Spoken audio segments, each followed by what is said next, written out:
തീർച്ചയായിട്ടും ചൂരൽമലയുടെ ഭാഗത്തു നിന്ന് മേപ്പാടിയിലേക്ക് പോകുന്ന സ്ഥലത്താണ് ഈ കള്ളാടി എന്ന് പറയുന്നത്. കള്ളാടിയുടെ അടുത്താണ് ഈ മീനാക്ഷിപുരം പാലവും പുഴയും ഉള്ളത്. അപ്പൊ അവിടെ വച്ച് സംഭവിച്ചിരിക്കുന്നതാണ് ഇത്. മണ്ണിടിച്ചിൽ ഉണ്ടായിരിക്കുന്നു. മണ്ണിടിച്ചിലിന്റെ വലിയ രൂപത്തിലുള്ള കാര്യങ്ങളാണ് സംഭവിച്ചിരിക്കുന്നത്. ഇത് തുരങ്കപാതയുമായി ബന്ധമുണ്ട്. പക്ഷേ തുരങ്കപാത പണിയുമ്പോൾ സ്വാഭാവികമായും അതിന്റെ അടുത്ത് കിടക്കുന്ന സ്ഥലത്തൊക്കെ പ്രശ്നങ്ങൾ വരും. പക്ഷെ അതിന്റെ പ്രിക്കോഷൻ എടുക്കാതെ ചെയ്താൽ പ്രശ്നങ്ങൾ വരും. തുരങ്കപാത എന്ന് പറയുന്നത് തന്നെ വേണോ വേണ്ടേ എന്നുള്ള ചർച്ച വളരെ ഗൗരവമായി നടക്കുന്ന ഒരു സ്ഥലമാണ് വയനാട്. കാരണം അത് പാരിസ്ഥിതികാനുമതിയായിട്ട് ബന്ധപ്പെടുത്തി സുപ്രീം കോടതി വരെ കേസിനൊക്കെ പോയി അവസാനം സുപ്രീം കോടതിയിൽ നിന്നൊക്കെ അനുകൂലമായിട്ടൊക്കെ വന്നാണ് അത് പണിയുന്നത് തന്നെ.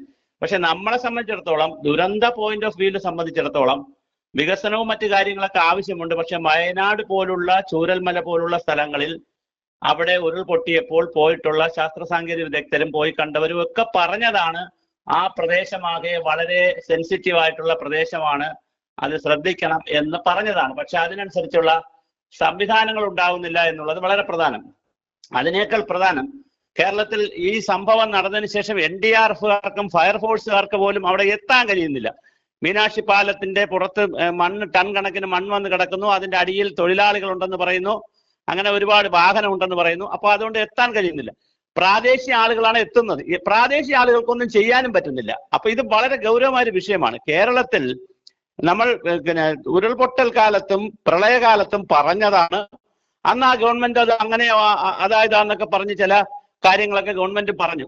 ഓരോ പഞ്ചായത്തിലും ഓരോ പ്രദേശത്തും ജനങ്ങളെ, പ്രാദേശികമായി വരുന്ന ചെറുപ്പക്കാരെയും അതുപോലെ ആരോഗ്യമുള്ള ആളുകളെയും ഒക്കെ ഒന്ന് പരിശീലിപ്പിച്ച് വിട്ടാൽ അവർക്ക് ഒരുപാട് കാര്യങ്ങൾ ചെയ്യാൻ പറ്റും. പക്ഷെ ഇത് വരുന്നവര് NDRF വരുന്നത് വരെ, അല്ലെങ്കിൽ ദൂരെ നിന്ന് ഫയർഫോഴ്സ് വരുന്നവരെ, ഫയർഫോഴ്സ് വന്നാലും രണ്ടിടത്തും പോകാൻ പറ്റുന്നില്ല. റോപ്പ് ഇട്ട് മാത്രമേ ആൾക്ക് പോകാൻ പറ്റുന്നുള്ളൂ. അപ്പൊ അതെങ്ങനെയാണ് ഫയർഫോഴ്സിന് വർക്ക് ചെയ്യാൻ പറ്റുക? അപ്പൊ ഇത്തരത്തിലുള്ള പ്രശ്നങ്ങളുണ്ട്. എന്തായാലും വയനാട് പോലുള്ള പ്രദേശങ്ങൾ, ഇപ്പൊ മുംബൈയിൽ കഴിഞ്ഞ ദിവസം 1 മാസം പെയ്യേണ്ട മഴയാണ് 4 ദിവസം കൊണ്ട് പെയ്യുന്നത്. കേരളത്തിൽ മഴയുടെ പാറ്റേൺ മാറുന്നു. വളരെ കുറച്ച് സമയം കൊണ്ട് കൂടുതൽ മഴ കുറഞ്ഞ സ്ഥലത്ത് വരുന്നു എന്നുള്ള പുതിയ രീതിയിലേക്ക് കേരളം മാറുകയാണ്.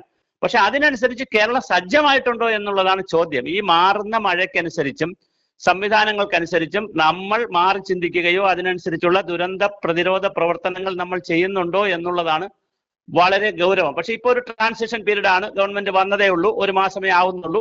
ബഡ്ജറ്റും ധവളപത്രവും മറ്റൊരുപാട് കാര്യങ്ങളിൽ അവർ തിരക്കായിരുന്നു. പക്ഷെ ഇനി നമ്മൾ ശ്രദ്ധിക്കണം. കാരണം വലിയ മഴ, 40% മഴ നമുക്ക് കുറഞ്ഞിരിക്കുകയാണ്.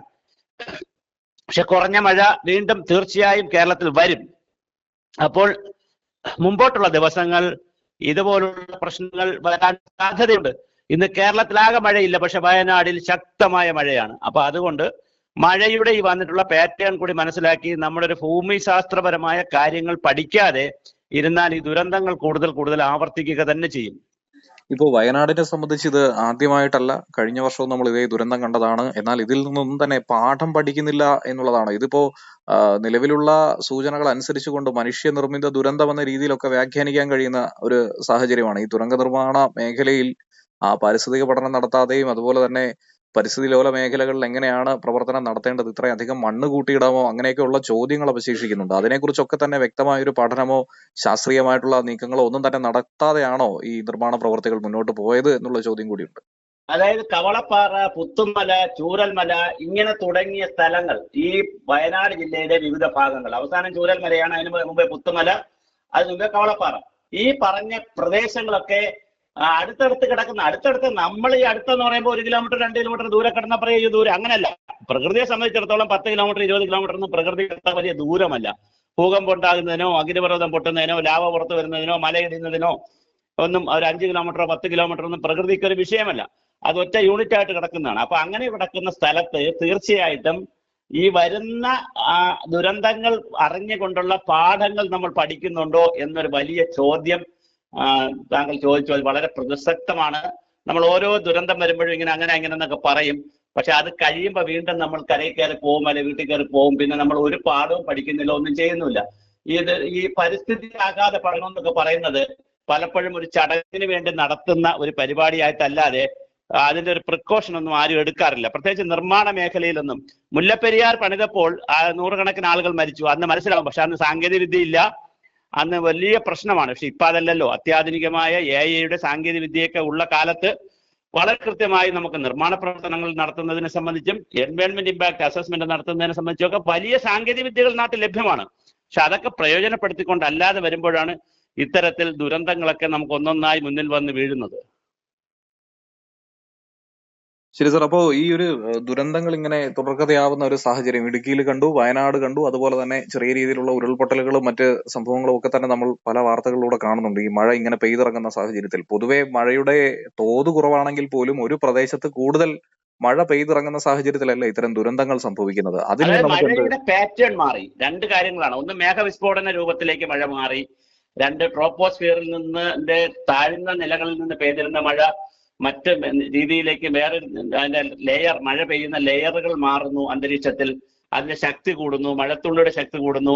അത്രയും ശക്തമായ മഴയെ പ്രതിരോധിച്ച് നിർത്താനുള്ള വലിയ വേരുള്ള ആഴത്തിലുള്ള വേരുകളുള്ള മരങ്ങളോ മണ്ണോ ഒന്നും ഭൂമിയിലില്ല. അതെല്ലാം നമ്മൾ പല രൂപങ്ങൾ പറഞ്ഞ് നശിപ്പിച്ചു. അപ്പൊ ഇതെല്ലാം കൂടി വരുമ്പോഴാണ് മനുഷ്യന്റെ നിർമ്മിതമായ ഒരുപാട് കാര്യങ്ങൾ കൂടി ചേർന്നിട്ടാണ് ഈ ദുരന്തങ്ങൾ ഇപ്പോൾ ഇത്രയും വളരെ ട്രിഗർ ചെയ്ത് വരുന്നത്. മഴ മാറുന്നത് വലിയൊരു വിഷയം തന്നെയാണ്. എൽനിനോ പ്രതിഭാസമുണ്ട്, പസഫിക് ഓഷനിലെ വിഷയമുണ്ട്, ഇന്ത്യൻ ഓഷനിലെ വിഷയമുണ്ട്, ഇവിടെ കാലാവസ്ഥാ വ്യതിയാനം വലിയൊരു വിഷയമാണ്. അപ്പൊ അത് മനസ്സിലാക്കി മുൻപോട്ട് പോകാത്ത മനുഷ്യരും പ്രതിയാണെന്നാണ് ഞാൻ പറയുന്നത്. അപ്പൊ അത് മനസ്സിലാക്കിയിട്ട് വേണം നമ്മൾ ഈ കാര്യങ്ങൾ പ്രിക്കോഷൻ ചെയ്യാൻ. അപ്പൊ അവിടെ പഞ്ചായത്തുണ്ട്, മേപ്പാടി പഞ്ചായത്തുണ്ട്, സംവിധാനങ്ങളുണ്ട്. അവർ ഇപ്പൊ അവിടെ ഓടുന്നു, ചാടുന്നു, വലിയ ബഹളം കാണിക്കുന്നു. ഇന്നലെ തന്നെ പഞ്ചായത്ത് മെമ്പർ അവിടെ പോയി എന്തൊക്കെയോ പറഞ്ഞു എന്ന് പറഞ്ഞ് പ്രിക്കോഷൻ എടുക്കാൻ. പക്ഷെ പറഞ്ഞ പ്രിക്കോഷൻ എടുത്തിട്ടില്ല എന്നാണ് മെമ്പർ ഇപ്പം പല ചാനലുകളിലും പറയുന്നത്. അപ്പൊ ഈ നമ്മൾ മനുഷ്യന് അറിയാമെന്നുള്ള സാങ്കേതിക വിദ്യകൾ ഉപയോഗിക്കാതിരിക്കുക, മഴയുടെ പാറ്റേൺ പഠിക്കാതിരിക്കുക, അതിനനുസരിച്ചുള്ള പ്രിക്കോഷൻ എടുക്കാതിരിക്കുക, ഇതൊക്കെ ചെയ്യുമ്പോൾ സ്വാഭാവികമായിട്ട് പ്രകൃതിക്ക് അറിയാവോ ഇത് മനുഷ്യരൊന്നും തയ്യാറെടുത്തിട്ടില്ല, അതുകൊണ്ട് നമുക്ക് ഉപദ്രവിക്കേണ്ടതാണ്. പ്രകൃതി അതിന്റെ പണി ചെയ്യും. അതാണ് അതിന്റെ ഒരു വിഷയം. സാർ, ഇപ്പോ കഴിഞ്ഞ ദിവസം നമ്മളിപ്പോ പഞ്ചായത്ത് പ്രസിഡന്റുമായിട്ട് സംസാരിച്ചപ്പോ കഴിഞ്ഞ ദിവസം തന്നെ പണി അവസാനിപ്പിക്കാനായിട്ടുള്ള നിർദ്ദേശം അവർക്ക് നൽകിയിട്ടുണ്ടായിരുന്നു. അതായത് കഴിഞ്ഞ 24 മണിക്കൂറിനിടയിൽ 265 മില്ലിമീറ്റർ മഴ ആ മേഖലയിൽ മാത്രം പെയ്തിട്ടുണ്ട്. അപ്പൊ ഈ ഒരു സാഹചര്യത്തിൽ ഇങ്ങനെയുള്ള അവശിഷ്ടങ്ങൾ അല്ലെങ്കിൽ മണ്ണ് കുന്നുകൂട്ടി ഇടുന്നത് അത് അപകടമുണ്ടാകുമെന്ന സൂചന നൽകിയിരുന്നു. അപ്പൊ ആ സംസ്ഥാന തൊഴിലാളികൾ പാവപ്പെട്ടവർ വന്ന് ജോലി ചെയ്യുമ്പോൾ അവർ റൗണ്ട് ദ ക്ലോക്ക് 24 hours ജോലി ചെയ്യുമ്പോൾ കരാറെടുത്ത് ജോലി ചെയ്യുന്നതല്ലേ, ഇന്ന് സർക്കാർ പണിയല്ലല്ലോ. അപ്പൊ അവർക്ക് തോന്നുന്നത് അവർക്ക് എത്രയും പെട്ടെന്ന് ഇടിച്ച് കുഴച്ച് വെച്ചിട്ട് പോകണമെന്നുള്ളതല്ലാതെ അവർക്ക് ഈ നാടോ സമൂഹമോ ഒക്കെ വല്ല കാര്യമുണ്ടോ? അപ്പൊ അതുകൊണ്ട് അതൊക്കെ വളരെ പ്രധാനപ്പെട്ട കാര്യമാണെന്നേ. അതാ ഞാൻ പറഞ്ഞത്, ഇത് അടിമുടി പരിശോധിക്കേണ്ട വിഷയമാണ്. പക്ഷേ ഇപ്പോ ഇങ്ങനെയുള്ള അപകടങ്ങൾ വരുമ്പോൾ പ്രത്യേകിച്ച് ഇപ്പോൾ സാറ് തന്നെ ചൂണ്ടിക്കാട്ടിയിട്ടുണ്ടായിരുന്നു NDRF സംഘത്തിനും അതുപോലെ തന്നെ SDRF സംഘമുണ്ട്, രക്ഷാപ്രവർത്തനത്തിനായി എത്തുന്ന സന്നദ്ധ സംഘടനകളുണ്ട്. ഇവർക്കൊന്നും ഈ മേഖലയിലേക്ക് എത്താൻ സാധിക്കുന്നില്ല എന്നുള്ളത്. അപ്പോ ഒരു പുതിയൊരു സംവിധാനം തന്നെ ഈ മേഖലയിൽ ഉണ്ടാക്കേണ്ടതല്ലേ? പ്രത്യേകിച്ച് ഈ വയനാട് ഉരുൾപൊട്ടൽ സാധ്യതകളുള്ള, മണ്ണിടിച്ചിൽ സാധ്യതകളുള്ള മേഖലയിൽ ചില വോളണ്ടിയർമാരെ പരിശീലിപ്പിച്ച് അവർക്ക് മാത്രമല്ല മാഷെ, ഇത് കേരളത്തിലാകെ വോളണ്ടിയർമാരെ ഒരു 100 പേരെ ഒരു പഞ്ചായത്തിൽ പരിശീലിപ്പിച്ച് ഒരു 1,00,000 പേരെ സജ്ജമാക്കാൻ എന്താണ് തടസ്സം? ഇവിടെ എന്താ തടസ്സം? ഇവിടെ ചെറുപ്പക്കാര് എംപ്ലോയ്മെന്റ് എക്സ്ചേഞ്ച് രജിസ്റ്റർ ചെയ്തിട്ട് ലക്ഷക്കണക്കിന് ചെറുപ്പക്കാർ തെക്ക് വടക്ക് നടക്കുന്ന സ്ഥലമാണ്. അവരെ വിളിച്ച് അതിൽ എഞ്ചിനീയറിംഗ് പഠിച്ചവരെയും മറ്റ് പഠിച്ചവരെയും കായിക ശക്തിയുള്ളവരെയും ഒക്കെ ഒന്ന് റിക്രൂട്ട് ചെയ്ത് അവരെ ഒന്ന് പരിശീലിപ്പിച്ചെടുക്കാൻ എന്താ തടസ്സം? അവർക്ക് ഇൻസെന്റീവ് ബേസ് കൊടുത്താൽ മതി. അവർക്ക് ശമ്പളമൊന്നും കൊടുക്കണ്ട. ഒരു ഇൻസിഡന്റ് ഉണ്ടാവുകയാണെങ്കിൽ അതിൽ പങ്കെടുത്ത രക്ഷാപ്രവർത്തനത്തിന് വരുമ്പോൾ മാത്രം അവർക്ക് ഇൻസെന്റീവ് കൊടുത്താൽ മതി. പക്ഷെ അങ്ങനെ പോലും ചിന്തിക്കുന്നില്ലല്ലോ നമ്മൾ ഈ വർത്തമാനമല്ലേ ഉള്ളൂ. പ്രളയം വന്നപ്പോൾ നമ്മൾ വർത്താനം പറഞ്ഞു, ഉരുൾപൊട്ടൽ വന്നപ്പോൾ വർത്താനം പറഞ്ഞു, പുത്തുമല, കവളപ്പാറ, ചൂരൽമല, നമ്മൾ വർത്തമാനത്തിൽ നിൽക്കുന്നേ ഉള്ളൂ. നമ്മൾ ആക്ഷൻ ഇല്ലല്ലോ. അതെ, ഇതിനൊരു അറുതി വരുത്താൻ അല്ലെങ്കിൽ ഇതിന് ഒരു തീരുമാനം ഉണ്ടാക്കാൻ എന്താണ് പുതിയ ഗവൺമെന്റ് അടിയന്തരമായി ദുരന്ത നിവാരണ അതോറിറ്റിയും റവന്യൂ വകുപ്പിലെ ഇതിന്റെ സംവിധാനങ്ങളൊക്കെ കാലത്തിനനുസരിച്ച് പരിഷ്കരിക്കുകയും സാങ്കേതിക വിദഗ്ധരെ ഉൾപ്പെടുത്തുകയും പുതിയ ഭൂമിയെ സംബന്ധിക്കുന്ന, പരിസ്ഥിതിയെ സംബന്ധിക്കുന്ന, ദുരന്തത്തെ സംബന്ധിക്കുന്ന പുതിയ കാര്യങ്ങൾ ജനങ്ങളെ പഠിപ്പിക്കുകയും ചെയ്യണം. ഇതാണ് കേരളം. കേരളം മാറിക്കഴിഞ്ഞു. ഇനി പഴയ കേരളമല്ല. ആവശ്യത്തിന് ഭൂമിയില്ല. ഉള്ള ഭൂമി ഇങ്ങനെ മലനിരകൾ ഇങ്ങനെ കുടുങ്ങിയിരിക്കുകയാണ്, തീരദേശം ഇങ്ങനെ കലങ്ങി മറിയുകയാണ്, ഇടനാട് ഇങ്ങനെ വെള്ളപ്പൊക്കത്തിൽ കിടക്കുകയാണ്. അതുകൊണ്ട് നിങ്ങളുടെ ഭൂമിയെക്കുറിച്ച് പഠിക്കണം. നിങ്ങൾ ഫുഡ് സാക്ഷരരാകണം. നിങ്ങളുടെ ഭൂമി, വെള്ളം, പരിസ്ഥിതി, ദുരന്ത പരിപാലന കാര്യങ്ങളെക്കുറിച്ചൊക്കെ നിങ്ങൾ പഠിക്കണം. അങ്ങനെ ഗൗരവമുള്ള ഒരു ഭൂസാക്ഷര സമൂഹത്തിലേക്ക് നമ്മൾ പോകേണ്ടത്. ഡിജിറ്റൽ സാക്ഷരതയൊക്കെ ഉണ്ടല്ലോ, പക്ഷെ നമുക്ക് ഭൂമിയെക്കുറിച്ച് അറിയില്ല. താമസിക്കുന്ന ആളുകൾക്ക് അറിയത്തില്ല അവിടെ എന്ത് ഭൂമിശാസ്ത്രപരമായ പ്രശ്നം വരുമെന്നും എപ്പോൾ മഴ വരുമെന്നും മഴ വന്നാൽ എന്ത് പ്രിക്കോഷൻ എടുക്കണം. 3 ദിവസമായി അവിടെ മഴ തുടരുകയാണെന്നേ. ഒരു നിമിഷം കൊണ്ട് വന്ന മഴയല്ല, 3 ദിവസമായി മഴ തുടരുകയാണ്. അപ്പൊ ആവശ്യമുള്ള പ്രിക്കോഷൻ എടുക്കാൻ പ്രകൃതി സമയം തന്നല്ലോ. എന്നിട്ടും നമ്മൾ പ്രിക്കോഷൻ എടുക്കില്ല എന്ന് പറഞ്ഞാൽ എന്താ? അപ്പൊ ഇത് ജനങ്ങളെ പഠിപ്പിക്കുക, അതിനുള്ള വലിയ മാസ് മൂവ്മെന്റ് കേരളത്തിൽ ഉണ്ടാകുക പ്രാദേശിക അടിസ്ഥാനത്തിൽ എന്നുള്ളതാണ് ഇതിന്റെ ഏറ്റവും കരണീയമായ കാര്യം. ഇപ്പോ ജനങ്ങളുമായി ബന്ധപ്പെട്ട് ഈ പറയുന്നത് പോലെ 3 ദിവസം ശക്തമായ മഴ, അതിതീവ്രമായ മഴ പെയ്തിറങ്ങുന്നു. അപ്പോ സ്വാഭാവികമായിട്ടും കാലാവസ്ഥ വകുപ്പ് ദുരന്ത നിവാരണ അതോറിറ്റി പുറപ്പെടുവിച്ചിട്ടുള്ള മുന്നറിയിപ്പിൽ പറയുന്നുണ്ട് വേണ്ട വിധത്തിൽ ബന്ധുവീടുകളിലേക്കോ അതല്ലെങ്കിൽ തദ്ദേശ സ്ഥാപനങ്ങൾ നിർദ്ദേശിക്കുന്ന ക്യാമ്പുകളിലേക്കോ മാറി താമസിക്കുക എന്നുള്ളത്. പക്ഷെ ജനങ്ങളുടെ ഭാഗത്ത് നിന്ന് അവർ ചിന്തിക്കുന്നത് മാറത്തില്ല, നിങ്ങളും ഞാനും മാറത്തില്ല. പക്ഷെ അതുകൊണ്ട് ചെയ്യേണ്ട എന്താണ്? നിരന്തരമായ ഒരു നൈരന്തര്യമായ വിദ്യാഭ്യാസ പ്രക്രിയ നടക്കണം.